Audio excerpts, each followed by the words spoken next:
This is great to see everybody here on the farm this morning. Haven't had a chance to greet you all, but we'll have time for that afterwards. My name is Brody Staple. I think I've met the majority of you. This is our dairy here. We dairy here with my brother and my father and our families and our employees, and it's great to have everybody out on a beautiful day here in Wisconsin. I was telling the secretary on the way down here, 8 years ago I was landscaping, and never in my wildest dreams did I see this coming. We started this dairy in 2012 and moved down here, and it's been a journey, and there's a lot of people, including a lot of you, that have helped us along in the journey, so we're thankful for that. We're thankful to have Mr. Perdue here today, and we're looking forward to a good Q&A questions. Secretary is here to answer your questions and to bring your feedback back to Washington. He reports to somebody that you all know, and so we're looking forward to a good time here today. And just a few things, I guess, by way of housekeeping that they wanted me to tell you, and I forgot my notes. I'll sit down. Yeah, sorry. I don't want to stand here. All right. Oh boy, this is. We didn't load test these. There we go. Oh yeah, sorry. So there will be a mic to answer or to ask your questions in. Janie Mara here on the left here will be rolling that microphone around. And we do ask that because when we're done with this Q&A, there will be a time for media later, so we ask that media hold their questions until after the event, and we'll let you know when that is. So, just by way of introduction, I know I'm a little bit jumping all over the place here, but currently serving as the Edge Dairy Farmer Cooperative President. So Edge is a dairy co-op based in Green Bay, Wisconsin. We're a verification, but we also, bigger than that, is we are currently serving as the voice of milk. We represent our farmers. We bring our farmers down to Washington, D.C. to discuss their concerns with policymakers down in Washington, D.C., as well as at the state and local level. So we are, there's a lot of big things that we're working on throughout this year. I'd like to offer thanks also to the Secretary and the administration for the assistance that dairy farmers have had throughout this year. It's been a great leg up. There's been a lot of dairy farmers that have expressed appreciation to me as well, and I'd just like to convey that to you. 2020, we didn't know what was going to be coming into 2020, and it's been a pretty decent year for us in the Midwest here anyway, despite all of the negative things that we could be looking at. So we would like to introduce just a couple of people here. We have a few special guests. You're all special, but Representative Terry Kotzma is in the audience here, our representative for the state of Wisconsin. I think that may be the only lawmaker here, but and pardon me if I forget to introduce you, because like I said, you're all very special. Oh, sorry. My family is here as well. I'd like to introduce them. My brother in the back, in the orange, and his wife Erin. They are partners. My dad is sitting right there. There he is. My wife is, oh, she ran back to the house. I just saw her down here, but this place looks beautiful because my wife did it. And she worked her tail off for the last week when we found out Mr. Perdue was coming, and she made the place look like something. And I'm very grateful for her every day. And she's probably in the house, so she didn't have to hear that. But so without any further ado, Mr. Perdue. Well, Brody, thank you very much, and thank all of you for coming out on a cool October morning here in Wisconsin. We're glad to be here. It was sort of rainy and dull in D.C., so we left this morning. I'm glad to be here. I look forward to getting out. We try to get to places like this because, first of all, Brody, it brings back fond memories for me growing up on a farm very, very similar to this in Middle Georgia. Diversified row crop farm, corn, wheat, beans. We had a couple other crops in Georgia you don't have here, corn and cotton and peanuts, but we did have a dairy farm as well. We milked about 250 cows, kind of about like you all. So I'm right at home here, and I usually don't do this starting off, but you said something that kind of triggered a story I tell about wildest dreams, and never in your wildest dreams you thought you'd be back on the dairy. When we were elected governor in 2002, my wife and I, on the first night in the governor's mansion there, were lying in the bed, and I usually go to sleep really quickly, but I couldn't that night, and I was kind of tossing and turning. She has a problem all the time. I tell her to clear conscience, but anyway. I said, honey, in your wildest dreams, would you ever imagine we'd be lying here as governor and first lady of Georgia? And really, that's a pretty fair question. Well, she didn't answer me, and so I waited a little while, and I said, honey, I know you think you heard me. In your wildest dreams, would you ever imagine we'd be here as governor and first lady? And she kind of contorted her mouth, and like she was, didn't want to tell me what she was on her mind. And she said, Sonny, I don't know how to tell you this, but you weren't in my wildest dreams. So that's my wildest dream story. I will be all business from now on, okay? But I thought we'd just loosen everybody up with that. And the ladies usually love that. So, but it's good to be here. I want to thank Brody, you and the whole family, Dad and your brothers, and great families. Brody and I were sharing. I got to grow up like this, and you can't teach the kind of lessons you can learn on a place like this. And that's why I love agriculture. That's why it's been an honor to serve President Trump as the Secretary of Agriculture and USDA, and to really have a heart for you people that are out here all across the country. I don't talk like you, you don't talk like me, but the fact is, north, south, east, and west, ag people are so much the same. The hearts, the spirits are really the same, and I think that's what the president senses. I don't leave the Oval Office, Brody, without him saying how are my farmers doing typically, how are my farmers doing, and are you taking care of them? And that's genuine. That happens so many times, and I never could figure that out, how someone that grew up in Queens, New York City real estate had such an affection and affinity until I guess I came to the realization that in talking to him, he views ag producers, he views farmers, ranchers, people of the soil as the embodiment of the American spirit. They just keep on keeping on, doing whatever it takes year after year to feed this country and really produce, when you think about this pandemic this year, that we're food independent. We don't have to depend on any other country there. We got dependent upon other people for energy, and you see where that led us. Think about if we'd had to be dependent upon people for food. And it's really because of many of you that sit here and people like you all across this country in various commodities. So I just bring thanks and gratitude for what you're doing day after day. It's not easy. And while there are many blessings and things to learn, it can be a struggle many times, and typically is in farming. It's a risky endeavor, and certainly, Brody, the size you and your brother are here, you got to do a lot of things. You got to do them well, and you got to watch all the things going out. But I come out here to get among folks like you because, first of all, I feel at home, and I like being around people like you. But I also come because these answers are not in D.C. I come to hear you are our customers, and what I want to hear about is what are the things we're doing that we shouldn't be doing, or what are we not doing that we ought to be doing. That's really kind of what, really why we come out. We can sit there, and you can send me emails, and you can send me, letters and all those kind of things. You can come to D.C., and it's important for you to come to D.C. and bring your producers and represent the industry there in Congress and make those visits so people can understand. But it's also as important for me to get out here on the ground in places like this farm and hear from you, because that's what informs me. When I was governor, I did something every month called Saturdays with Sonny. And then we'd get out into small towns all across the state, and people could make appointments, 15-minute appointments, walk in and just tell me what was on their mind. I did that for a couple reasons, really.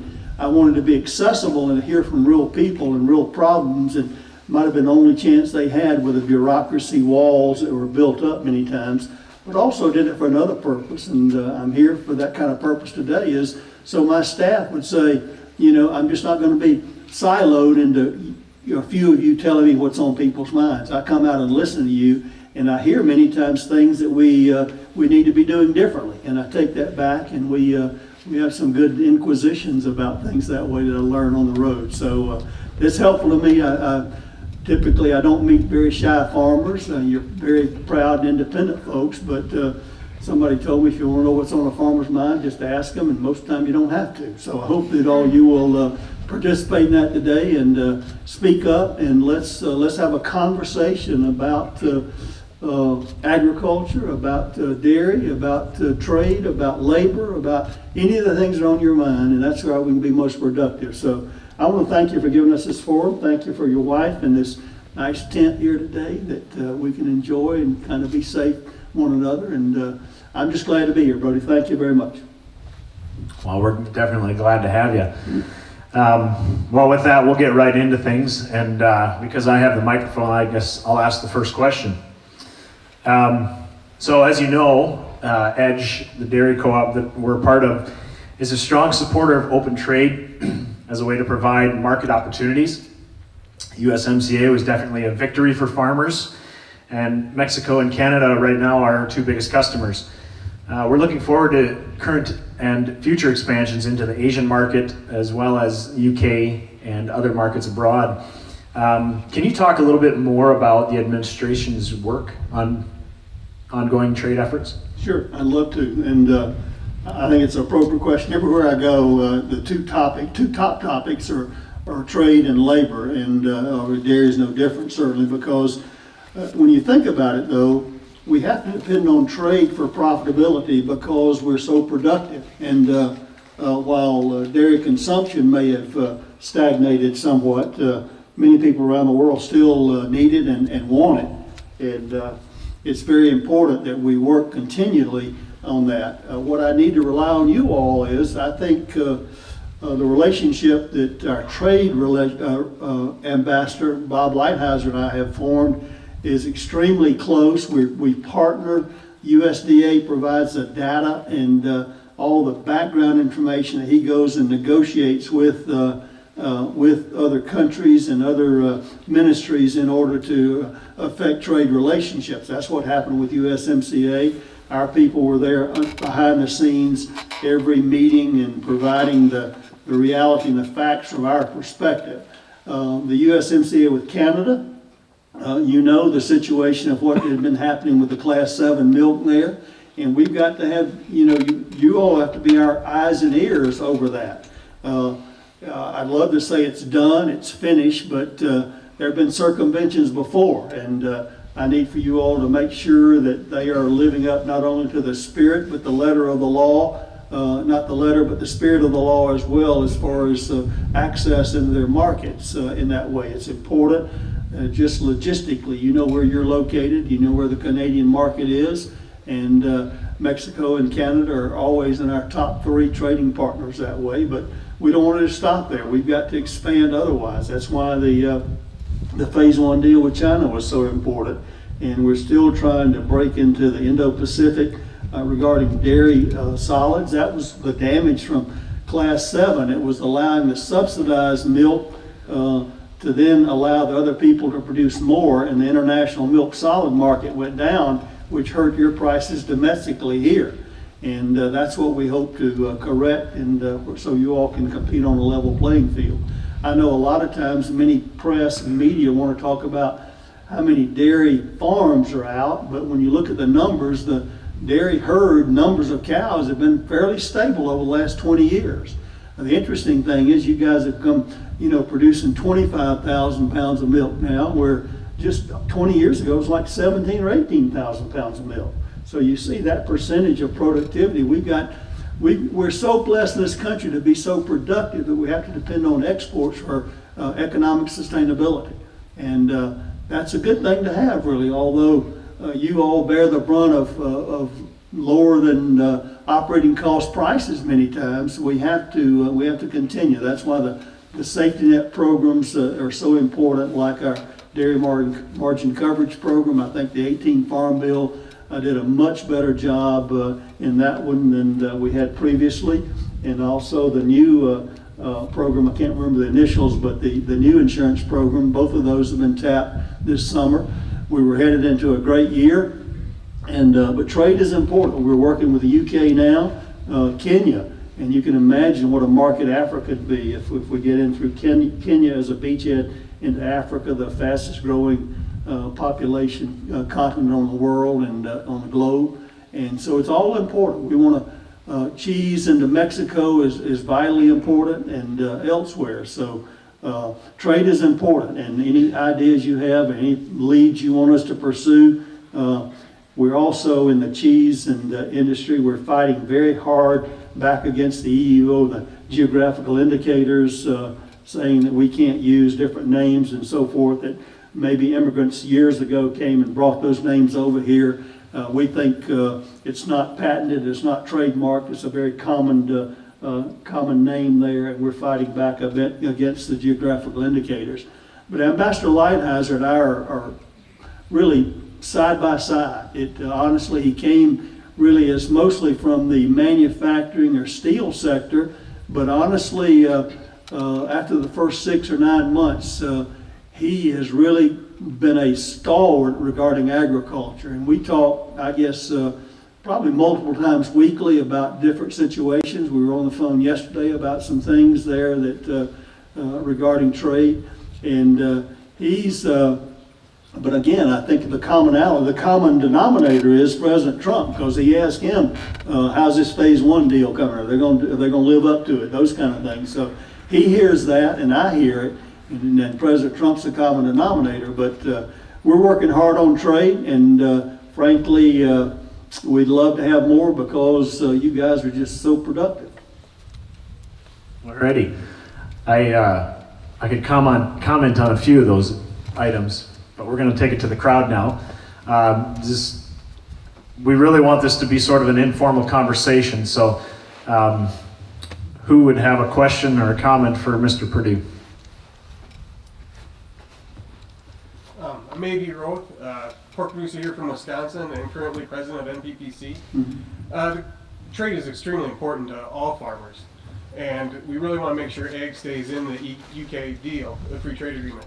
But with that, we have to protect our borders from foreign animal disease. Do you have any solutions or any advice you can give us about how we can put money into the AQI fund that gets money from flights, and that's down because of all the COVID, and how to keep those egg inspectors funded?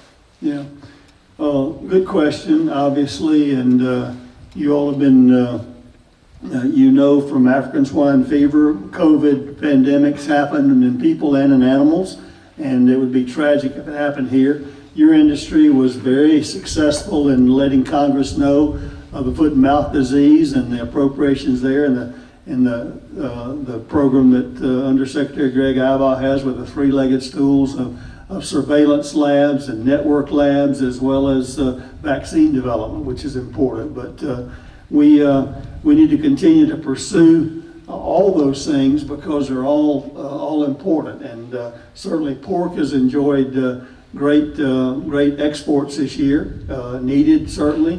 And we were also very anxious during the meat packing crisis there, where we had the potentiality of euthanized animals. And again, we worked very hard with CDC and OSHA and our companies, as well as our producers, having to hold those animals back. And many people don't understand a modern hog operation is kind of like a hotel. You get a reservation for a certain period of time and you got to leave. And when you have no place to go, then you're kind of homeless as a pig, and that's not a good idea.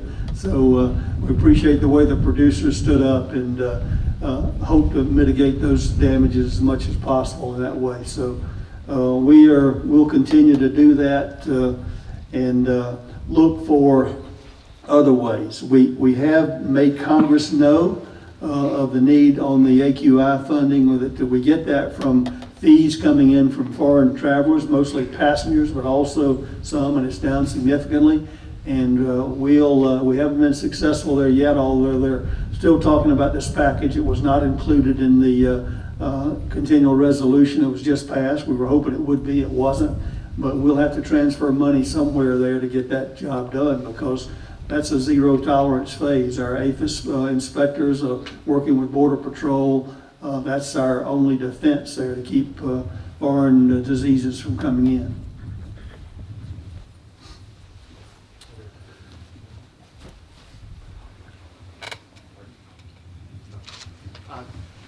Good afternoon, or good morning. Thanks, Brody, for putting this, and Edge putting this together. This is Dave Daniels from Wisconsin Farm Bureau. Last time we chatted was when you were doing your state fair round, so that was a... Back to the Roots tour there. Yep, no cream puffs here today, but I want to thank you for the CFAP. I think those dollars that went back to dairy, and not only dairy, but all of the commodities, I think help those farmers through this time period. But the ones that didn't do the risk management, you talked about the DMC and the DRP, they were mostly affected. But the ones that did, we still have an issue with negative PPDs in the price formulation of the federal milk marketing orders. These risk management tools don't accommodate those type of things that are happening with that. So if you, I think we need to kind of look at those, and one of the things in the federal milk marketing orders is for the farmer to have a better voice, not necessarily a block voting the way it's set up now, but having individual farmers being able to vote on them federal milk marketing orders as they go through that process, which USDA has to accommodate down the road.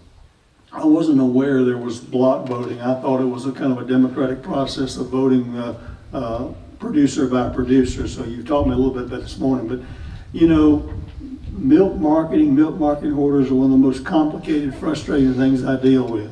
And if you got some solutions, I'd love to take them back to DC with me, because we really seriously, Greg, Bob, I guess we have a conversation every other month about that and what we can do from a milk marketing perspective. It's very complicated, it's very sectionalized, and I understand that some of those things had cracks in them and we couldn't fill up in that way. But thank you for mentioning the CFAP. On CFAP 1, we were talking in the back a little bit. I'll just tell everybody. We thought it was important to get money out the door quickly on CFAP 1. That really covered the first quarter where we were. Congress had passed the COVID relief for $9.5 billion. We had asked to replenish the CCC at that point in time. They chose not to do that. They gave $9.5, and I decided to take the other $6.5 that we had in CCC and put that first $16 billion program together for all the commodities. We missed some, and we went back out and learned the ones. Some I didn't even know what they were. I had to look them up. What kind of crop was that? But anyway, we knew that would not be all of it, but we could not anticipate at that time what the damage would be through the rest of the year, through the rest of 20. And that's what we tried to come back with CFAP 2. That $14 billion we're using with CFAP 2 would not have been available in July. And as you can see, in rules and regulations, it takes a long time in DC to get things out the door. But the sign-up started, Monday was a week ago, and hopefully I know some dairies and others are already participating in that. But the milk marketing order, seriously, if you have ideas about how we can do that, I'd love to look at that, because it's something we just talk about all the time, but there are no easy solutions. When I first got started in politics, one senior politician told me, he said, "Sonny, you're going to face a lot of complex problems, and for every complex problem, there's an easy solution, and it's usually wrong." So that's kind of what happens with milk marketing orders. That lady behind you there had her hand up. Good morning. I've admired your work on our behalf, Secretary Perdue. My name is Linda Hodorf. I'm a dairy producer from the next county west of here. And I've got 3 points I'd like to make. First, to support what was just mentioned by Dave Daniels.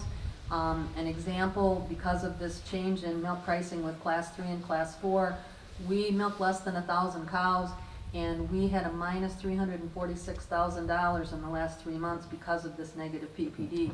So despite all the good of the CFAP program, I'd still rather have my pricing coming from actual market conditions rather than from government help. My second point is on nutritional guidelines. I really appreciate everything you've been doing to get what I consider better quality milk in the schools through a little more fat in the product. But I believe the nutritional guidelines committees still aren't going far enough, and hopefully things will follow sound science in that way. And my third point is regarding rural communications infrastructure. Yesterday, I received a bill in the mail from a vendor in Nebraska. It was mailed on September 22nd. Yesterday was October 1st. Took over a week. That was fast. This is becoming regular, and over the years, it's been about 3 days. So our mail has cut down. It seems like it's taking about twice as long. We're using the fastest internet we can, which isn't great in rural areas like our Kettle Moraine. And so I think rural businesses are struggling in communications, and things that we'd appreciate your ideas that we could move forward in this. Well, we're working as hard as we can on broadband availability. Congress appropriated initially the Reconnect program. We're implementing that.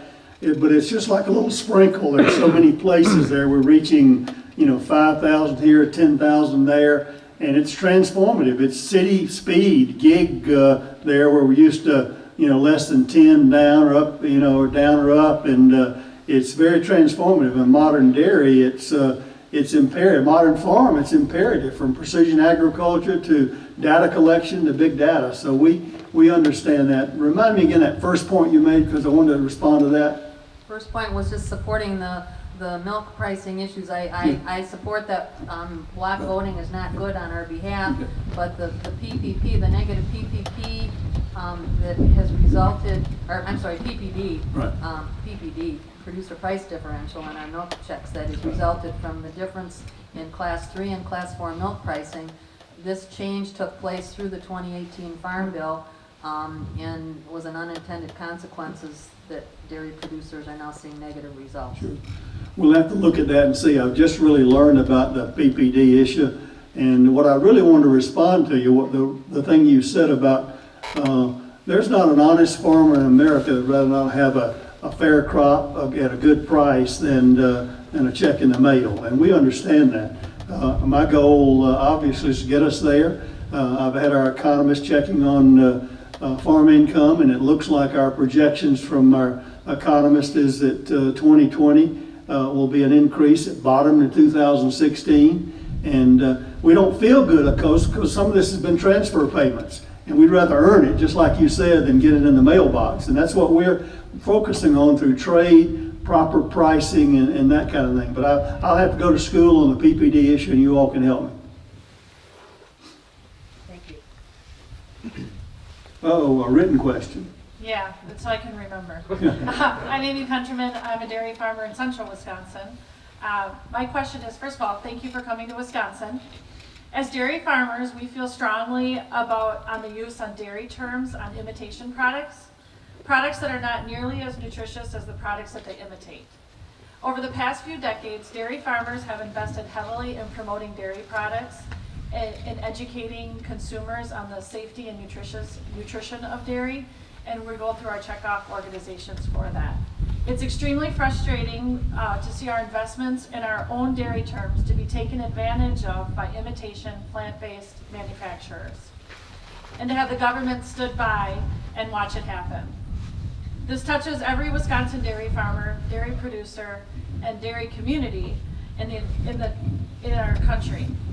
This is also unfair to consumers that are misled by buying imitation products instead of real dairy products.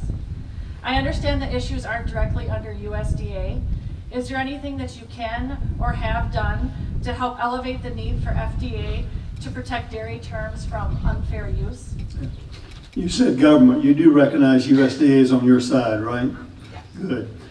Yes, we've advocated personally and strongly with FDA over these issues. You saw some declaration earlier to do the statutory definition of milk and where it comes from. Here's the other thing I did. I had the rice producers come in early in my administration, and you know what they were complaining about?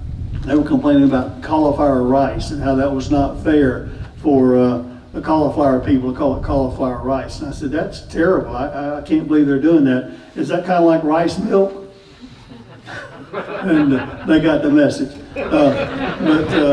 We're advocating strongly for that. Obviously, we need to tell a better story about from the farm gate here. We're proud producers, we're good producers, but we haven't told the great story. Your checkoff and other things have done a pretty good job.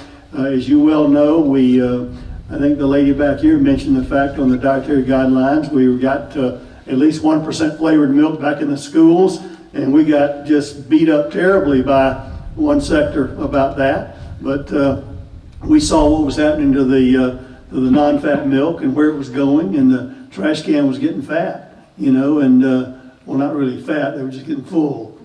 But we're advocating all the time on behalf of U.S. agricultural producers. That's what the U.S. Department of Agriculture does. So I hear you loud and clear. I don't deny your complaints in that way, but we gotta fight from the industry perspective to make sure those are done. I think you need to also focus on retailers who would carry products that are mislabeled in that way as well.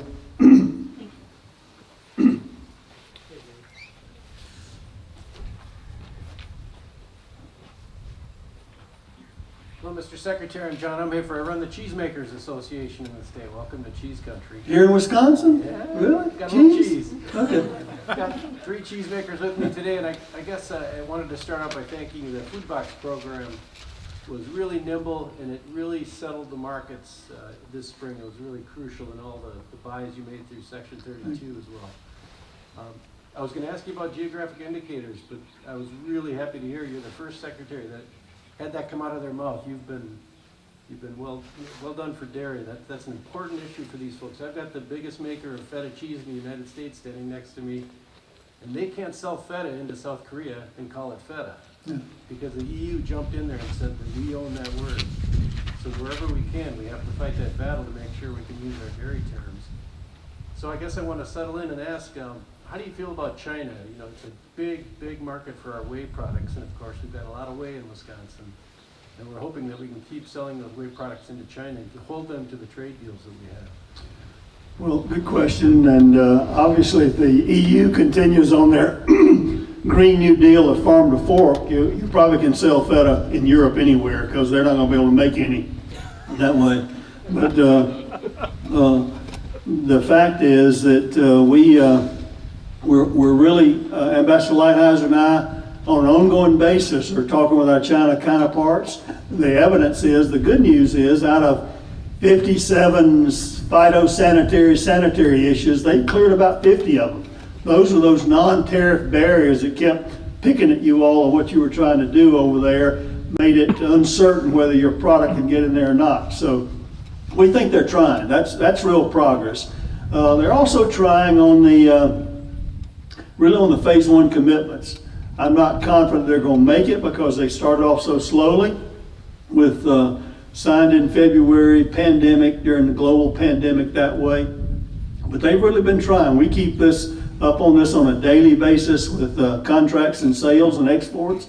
I'm not as happy with the dairy sector exports as I have been with the commodities like beans and corn thus far, nor energy. They hadn't fulfilled the energy commitment on ethanol. So we got some challenges there. They could do it if they would do it, and we continue to persist in letting them know what their obligations are.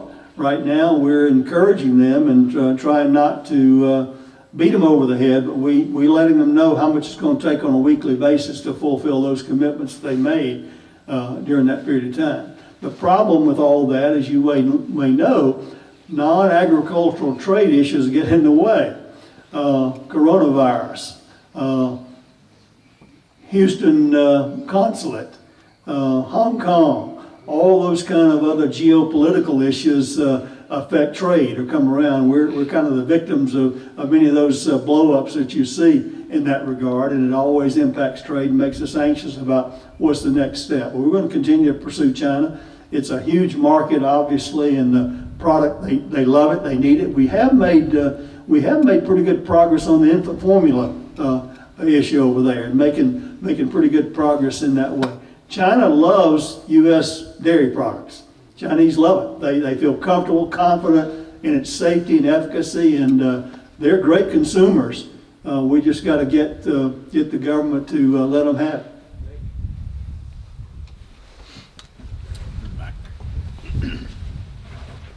Warm enough? Thanks for joining us, Secretary Perdue. I'm just going to wave the EDGE flag for a minute here. With Mrs. Hodorf talked about block voting, and in fact, the Edge Dairy Co-op allows individual voting on issues as it relates to the milk order. But my real question is, as it comes to labor force, and I appreciate that COVID's been a challenge for everybody, and thank you for supporting the H2A program that exists for agriculture, but not for dairy. And I guess just can you tell us what you've been up to, what you've done, what you'd like to do as it relates to foreign workforce in our agriculture, specifically dairy. My concern certainly is, if you're concerned about national security, you better be concerned about food security, because without food security, there is no national security. Absolutely. Probably trade and labor have been the two issues I've spent more time on than anything else, and maybe RFS and ethanol issues as well. But we were strong supporters of the Goodlatte bill that extended it to dairy. We are advocated at the highest levels of administration. I think many of them are supportive of where we need to go. It's honestly going to take some statutory changes in that way. We're working with the Department of Labor. They're finishing up some rules, and we work with them on an ongoing basis. Our labor expert in USDA is Christy Boswell. She had been doing the same thing at Farm Bureau, Nebraska farm girl that knows the business and has developed relationships with the Department of Labor. The problem with this whole program on H2A, it was put together in a time where the worry was about exploiting foreign labor. And now, with the adverse wage rate, they're kind of exploiting us. And when you look at it, we've got a minimum wage of H2A workers at probably $15 an hour plus, where the rest of the economy doesn't have that. And so I think agriculture is a disadvantage, certainly from dairy not having the availability of H2A workers, but also for those who have it available, the cost of them. That kind of cost plus transportation, housing, healthcare, those kind of issues really make it unaffordable in many ways. So we're working to let people know if the American people choose to allow this administration to continue, and I hope they do, then that's at the top of our list, to continue to work. We're expecting some beneficial rule changes to come out of the Department of Labor here before the end of the year. It'll be helpful in that regard, but these process issues of applying for it have not helped the fact that dairy and the seasonal part of that is still statutory and is not allowed in that regard.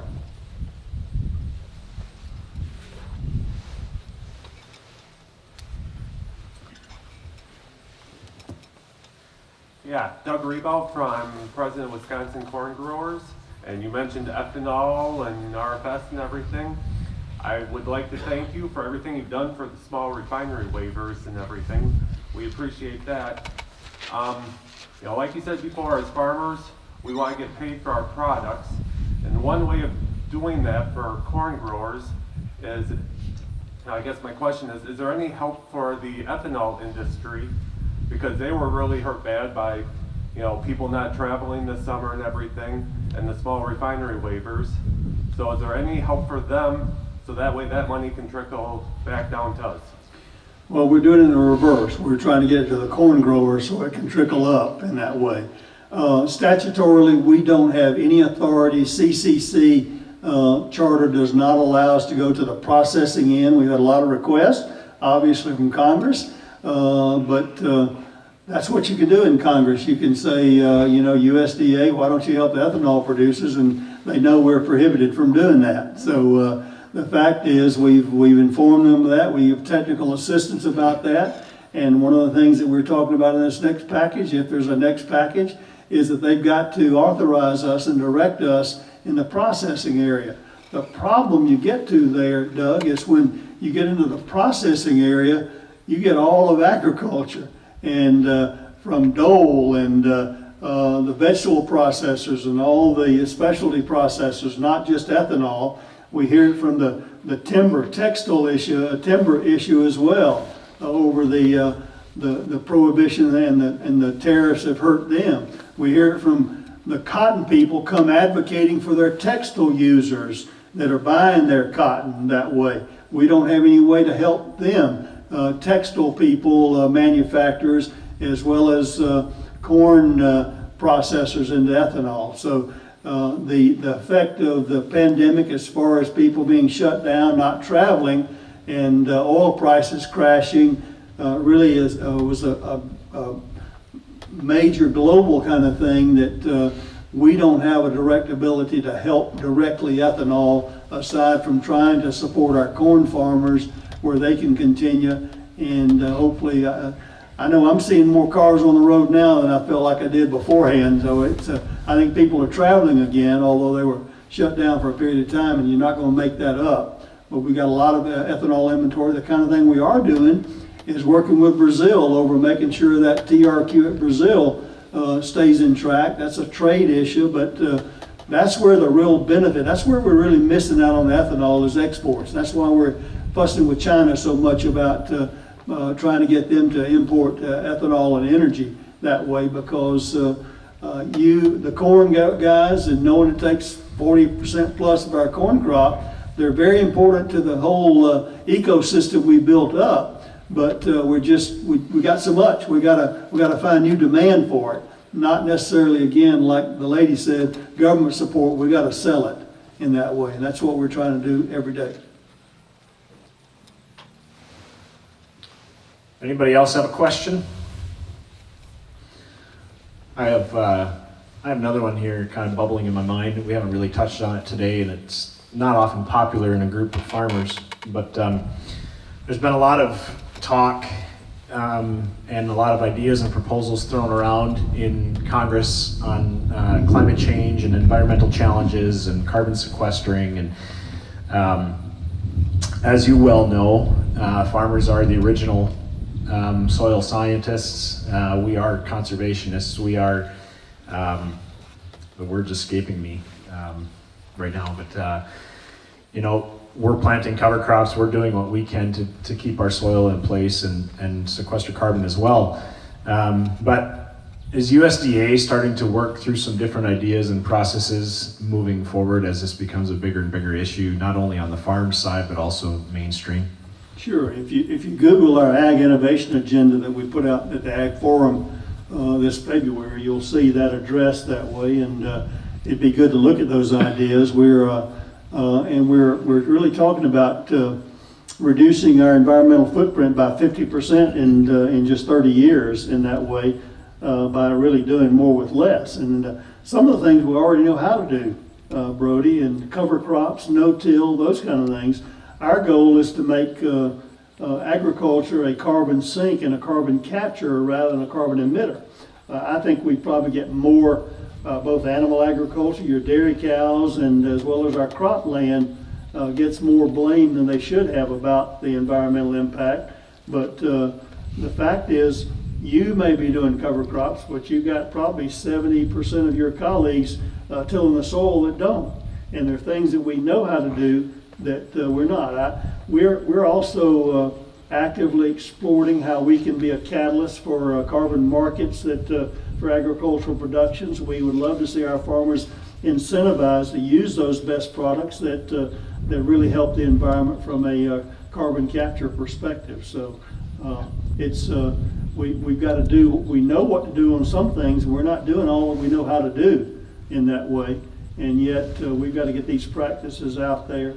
But soil science is really a major area where I think the biological and chemistry research that's going in there is just going to show, again, amazing productivity increases. We've had huge increases in the genetic capabilities of our seeds, and I think the next really frontier quantum leap is in soil science.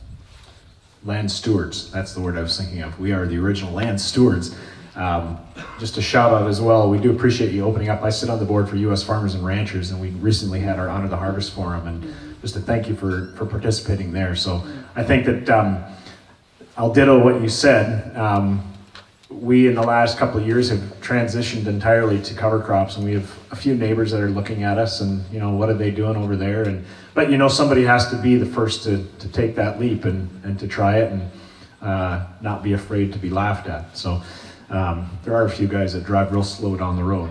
But is there any other questions for Mr. Perdue here? Well, those cover crops not only help the soil hold together, but ultimately when you put that organic material back there, you're going to they're not going to laugh when they see the productivity gains from some of those cover crops as well. Absolutely. It's just, it's not always easy to break out of the mold, and we're excited moving forward as well. Mr. Roth? Yes, I just want to thank you for your support of getting gene-edited livestock from FDA over to USDA. And is there anything that we can really do to help you get it there? Because we want to keep up with our competitors overseas. I think we need to protest.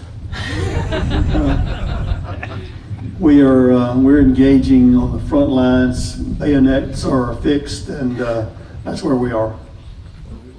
That's all I can tell you right now.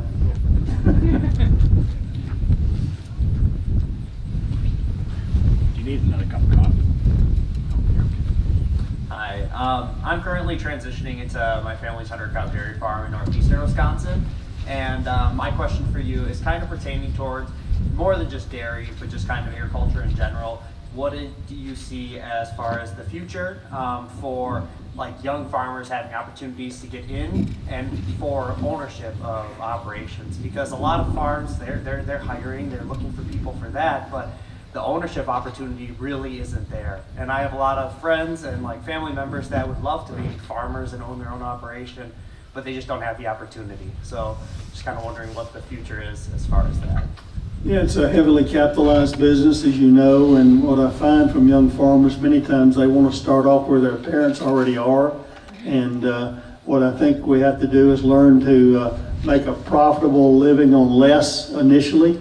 In order to do that, the challenge with, we saw many people come back to the farm back in the 9 to 12 area with $7 corn and $15 soybeans, and got heavily leveraged and got addicted to green paint and kind of had a tough time making it. So you have to start slowly and profitably and grow into it organically, not in a type of production, but grow properly year after year, just like probably your parents or your grandparents did in that way. There's no silver bullet in agriculture.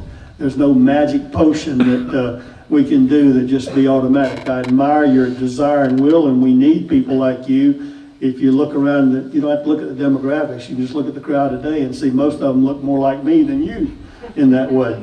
And so we need young people like you who aspire to the noble cause of producing a vital component of mankind, and that's our food. So I admire you, and I'd encourage you to go to our USDA website, look at the new and beginning farmer programs. There are advantages there, certainly for loan programs as well as other types of insurance programs for new and beginning farmers that hopefully could be helpful, but I want to encourage you.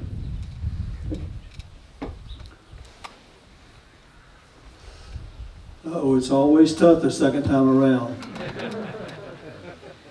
Just wanted to thank you and compliment you. When you were selected as Secretary of Agriculture, a friend of mine that's a farmer in Georgia said, you'll like Secretary Perdue. When he was governor, then he would really roll up his sleeves and get onto different things in the departments in Georgia to make some substantive change. And I think your knowledge of agriculture has really benefited us, and just really appreciate everything that you're trying to help us with. Well, I appreciate you saying that, and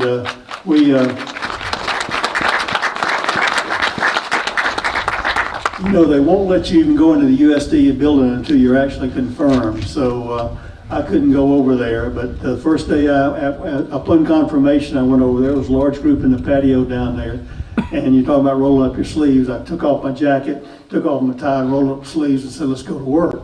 And I said, my goal is for us to be the most effective, the most efficient, the most customer-focused agency in the whole federal government. And we're still trying day by day. We don't always make it, but that's our aspiration, our goal, and we depend on you all to tell us how we're doing. So thank you very much.